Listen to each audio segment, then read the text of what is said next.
కడప జిల్లా బద్వేల్ పట్టణంలో శ్రీ వెంకటేశ్వర స్వామి ఆలయంలో MLA doctor Dasari Sudha, municipal chairman Rajagopal Reddy, municipal అధ్యక్షుడు సుందరరామిరెడ్డి, జిల్లా కార్యదర్శి ఈగ యాదరెడ్డి ఆధ్వర్యంలో ప్రత్యేక పూజలు నిర్వహించారు. ఈ సందర్భంగా మాట్లాడుతూ పవిత్రమైన తిరుమలని రాష్ట్ర ముఖ్యమంత్రి చంద్రబాబు నాయుడు రాజకీయం చేయడం సరైనది కాదని, ఇలాంటి విషయాలు ఎంతో మంది భక్తుల మనోభావాలు దెబ్బతీసేలా రాష్ట్ర ప్రభుత్వం చేస్తున్న పని సిగ్గుచేటుగా ఉందని ఆమె అన్నారు.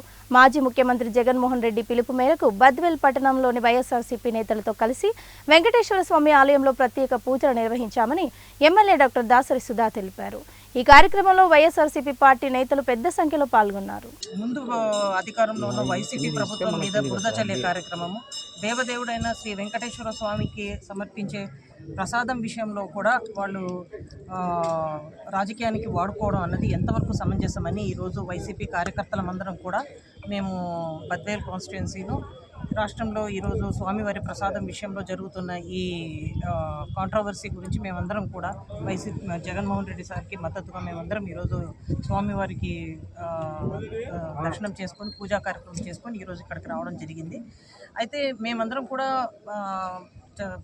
పత్రికా ముఖంగా మీ అందరి ముఖంగా మేము చెప్పదలుచుకునేది ఏంటంటే, జగన్మోహన్ రెడ్డి సార్ వ్యక్తిగతంగా ఆయన క్రైస్తవ మతాన్ని ఆచరిస్తున్నప్పటికీ కూడా గత 5 సంవత్సరాలు మనం గమనిస్తే అసలు ఎవరే కానీ ఒక హిందూ ధర్మానికి ఆయన చేసినంత సేవ ఎవరు చేసిండ్రు, దానికంతా ఎవిడెన్స్ కూడా ఉంది.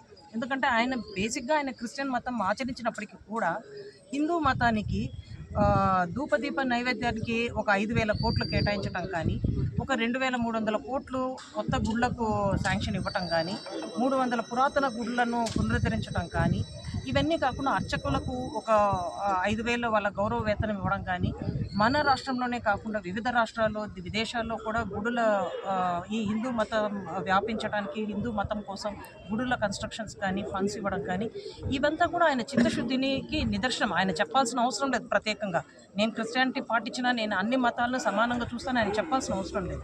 ఇది ఆయన ఒక